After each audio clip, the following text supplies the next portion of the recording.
Cardfight Vanguard is a trading card game published by Bushiroad. It is currently being distributed and has organized play around the world in different languages. The very first booster set was released internationally in English on December 10th, 2011, and for many was their first introduction to the cardfight world. But for those that weren't there at the time, allow me to catch you up.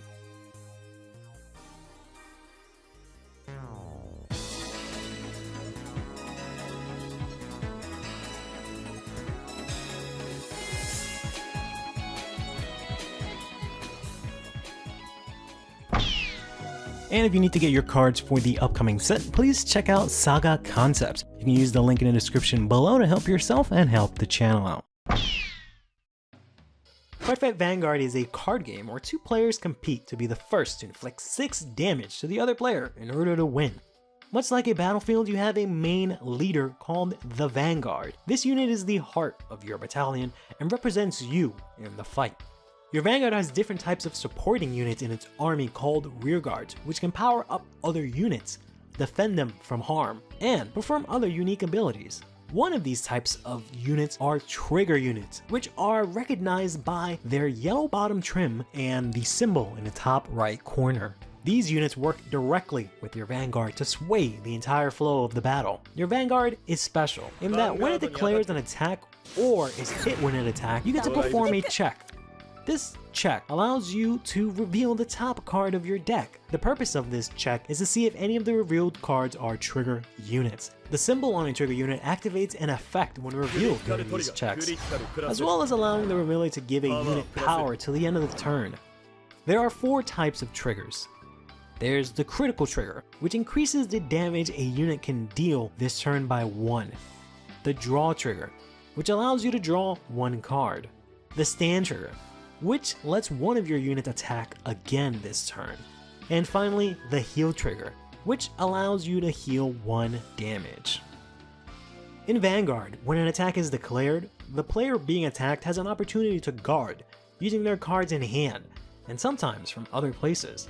However, when a Vanguard attacks, the check for triggers comes after the guards are placed, allowing the check of a trigger to break through these shields and turn the tide of battle. Likewise, after a Vanguard is attacked, a check occurs that can power up the Vanguard for the rest of the turn, stopping the opposing advance. Both players must balance their resources when attacking and defending, knowing when to push forward aggressively or fall back conservatively. These are some of the core mechanics, terminology, and interactions in Cardfight Vanguard, summed up as quickly as I can. While it may be a bit jarring for some at first, players during this time were actually able to get some first-hand experience before the first booster set, thanks to the release of the constructed trial decks.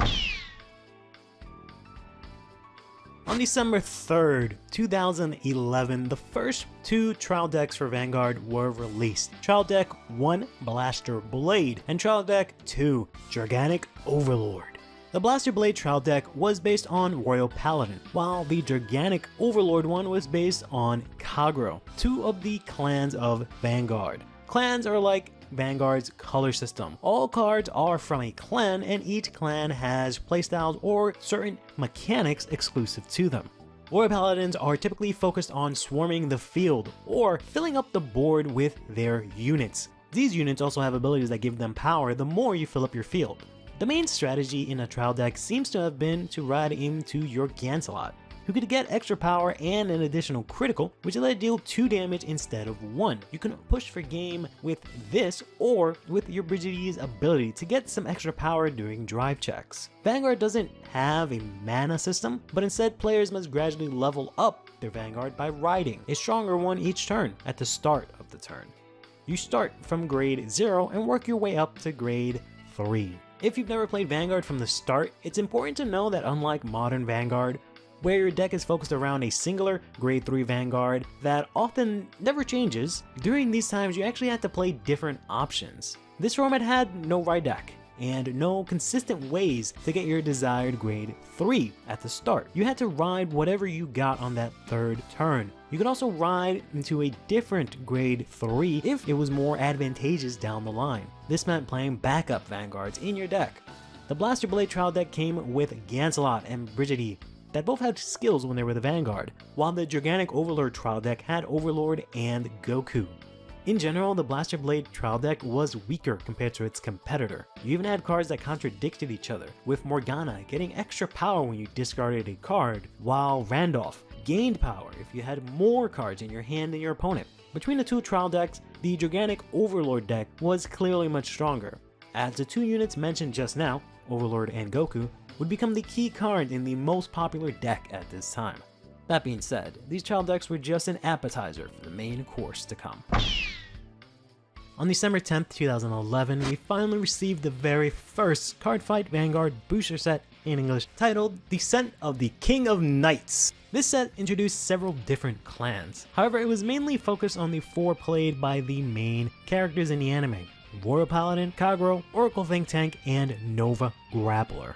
There were other clans introduced in this set like Spike Brothers, Mega Colony, Tachikaze, Nuatama, Dark Irregulars, and Grand Blue. However, they mostly started off as support units in this set, but later on would become standalone decks. This did not stop some players from building decks that focused on these clans this early, however. Key cards in this set introduced reprints of some of the cards in the trial deck, but in different arts, allowing players to possibly get playsets of Gigantic Overlord, Blaster Blade, and Gancelot a little bit easier.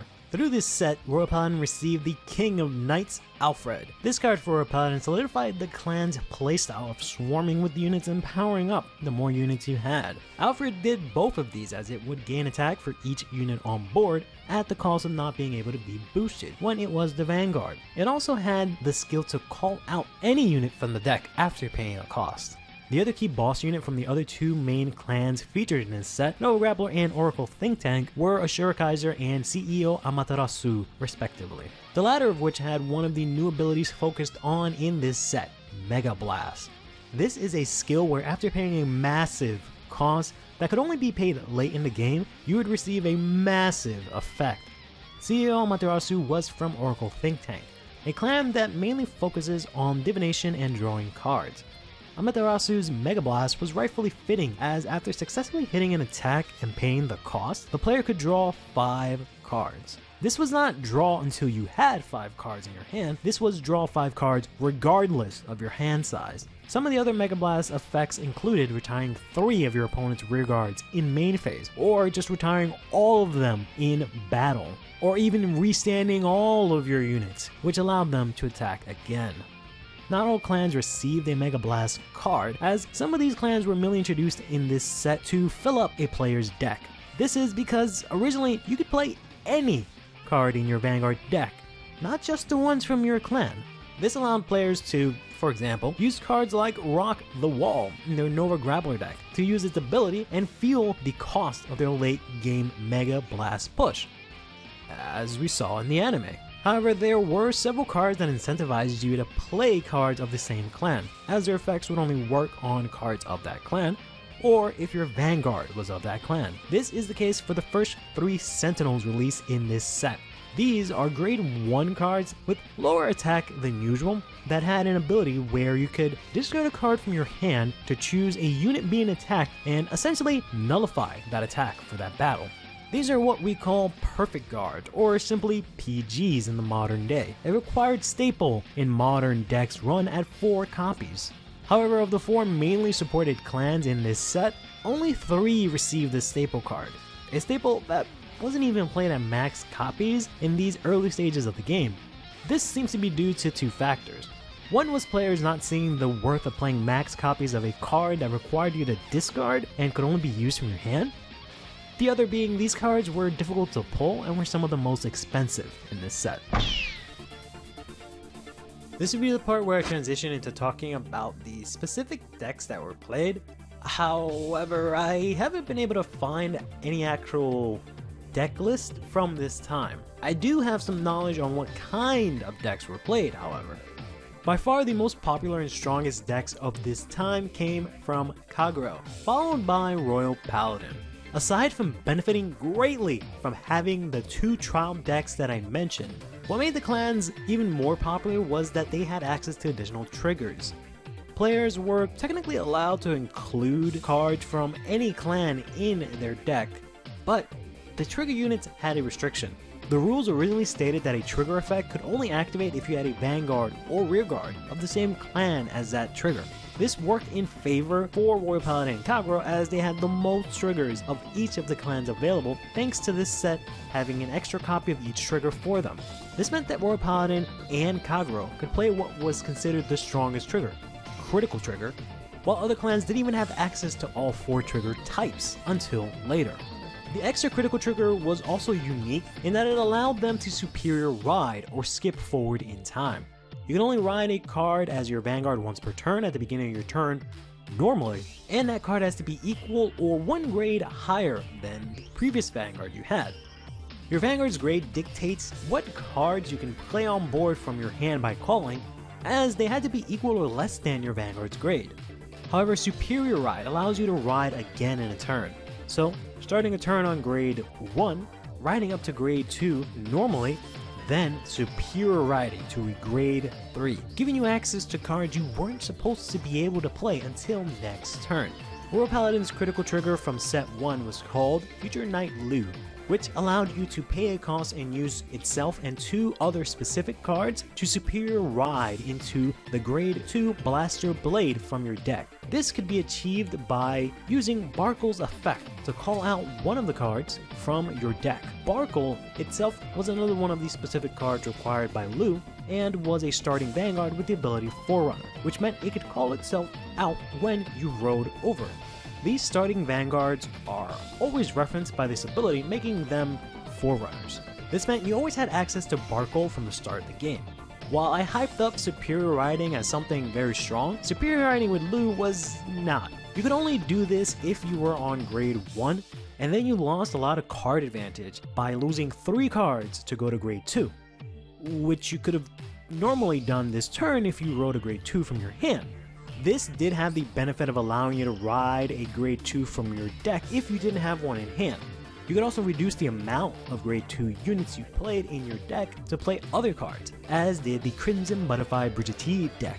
Brigitte could give power if its drive checks revealed a grade 3 Royal Paladin unit, the same amount of power the triggers themselves gave, essentially making your grade 3s into pseudo triggers. Using the Lu Superior Ride combo meant you could fill up your deck with powerful grade 3 units while ensuring you rode your 1 or 2 of copy of the grade 2 Blaster Blade. However, between the 2 popular clans, Kagero was more well known for their superior ride. By using the Embodiment of Victory Alf decks placed the critical trigger, Embodiment of Spear Tar, the grade 1 Embodiment of Armor Bar, on the field to use the skill of their Dragon Knight Alf to use all of these units and pay a cost to superior ride into the Embodiment of Victory Alf during your second turn. This was more powerful than the Lu Superior Ride as you rode into a grade 3. Grade 3 units are the most powerful units in the game at this time, as they have the highest base attack stat, at the cost of providing no defensive value and having the ability to twin drive, which lets them check 2 cards instead of 1 when attacking. While there was Alf from Kagero, the strongest and more popular Kagero deck was actually Goku Overlord. It was named after its key grade 3s, Dragon Monk Goku and Dragonic Overlord, which both came in the trial deck. This made the deck easier and cheaper to build compared to the decks from the first booster. Kagero as a clan typically has cards that focus on field control and powerful restanding vanguards, the most iconic of these being Dragonic Overlord, a card that I believe has 20 or more different versions throughout the history of the game. This unit was powerful in that it had the ability to restand. I've mentioned it a few times, but restanding means a unit can attack again after already attacking that turn. Dragonic Overlord had the ability to restand whenever it successfully hit an opponent's unit. Overlord's ability also gave itself power for the turn, which made it harder for your opponent to guard and stop the restand. Kagero players would use this to decimate the opponent's field, since Overlord has this ability as a Vanguard or a Rearguard. This was usually in combination with Goku, who had the ability to retire an opponent's grade 1 or less Rearguard whenever its drive check revealed a grade 3 Kagero unit. So, Overlord can take out the front row units, while Goku can take out the back row units. This combination made it hard for the opposing player to have a full board, making it easier for the Overlord Goku player to guard incoming attacks, since your opponent didn't have other units to make more or bigger attacks. This deck could also be strong defensively, as it could use the Forerunner, Lizard Soldier Conro to search their PG early, and Flame of Hope Ermo to discard the grade 3s they had to cycle through their deck to use for offensive and defensive plays. The other two of the 4 main clans supported in this set didn't have as fleshed out game plans and strategies as the decks we talked about above. Oracle Think Tank as a clan focuses on drawing cards, as well as manipulating the deck to draw/check desired cards. They did not really have any strong plays outside of gaining card advantages this first set. Nova Grappler was the final of the main clans from this set, and probably the weakest. This clan did not receive a PG in this set. This clan was focused on restanding its own units during battle. This is a very powerful mechanic, but on its own could not win games, and only have 2 ways to do this, through the Mega Blast we discussed earlier, and their first ace card, Ashura Kaiser. Ashura Kaiser was similar to Goku in that it gained an effect when its drive check revealed a grade 3 of its same clan, and his effect was to restand any rearguard. It wouldn't be until future sets where Nova Grappler gained the ability to restand more powerful units, or units that got power or abilities from restanding. For now, if your opponent manages to score a trigger on the defensive and gave the power to their Vanguard, Nova Grappler units had trouble continuing their assault. They also did not have a lot of units that gained any power, meaning they needed to have a booster to make the restand worthwhile. This of course meant they had trouble against Overlord Goku.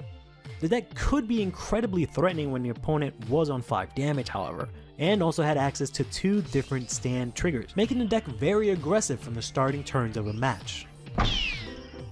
Cardfight Vanguard as a TCG entered the market at a very interesting time. It came later in the game compared to its biggest competitors, the big 3 TCGs of Magic, Pokemon, and Yu-Gi-Oh! This meant that Vanguard had to compete for market space against these well-established games. However, Vanguard also had the advantage of coming out later and learning from some of the mistakes its predecessors made, such as creating powerful effects on early cards, the struggles of establishing TCGs as valid hobbies, and etc. In some ways, Vanguard used this knowledge to its advantage and helped the game thrive in times where the big 3 began to falter. We'll find out more on how Vanguard continued to fare when the next set released on March 10, 2012. Hey! It's Curly. If you could just give me a little bit more of your time here, I just wanted to quickly thank you for watching this video. It was a project that I've wanted to do for a good long time now. I've wanted to sort of make a way for myself to catch up on everything that's happened with Premium, especially from like a player perspective, and also figured I could use it as a way to catch up other players as well. This was made thanks to a bunch of other players that were around at the time. I was able to reach out to a lot of them over Twitter and gather all the information for this video. However, because of how Twitter is now, I've gotten locked out a bunch of time from my account for trying to message people, and I also can't message people that aren't following me, or the other way around, however it is. So I'm not going to be able to continue gathering information through Twitter, it seems. So instead, I'll be using a Google form, which you'll find in the pinned comment at the bottom of this video. I'll also be posting it on Twitter a bunch of times until I get enough information for the next video. So if you saw this and are a player from around this time, specifically for the next set that's going to be coming out for this video, please take a look at the Google Doc. It'll have all the information you need there, and fill that out, and I'll be able to use your input for the next video just to, you know, educate everyone, and I'll make sure to try and credit as many people as possible, as I've done for everyone that helped with this video so far. And that's about it. Till next time, take care of yourselves and each other, play Vanguard, and have yourselves a damn good one.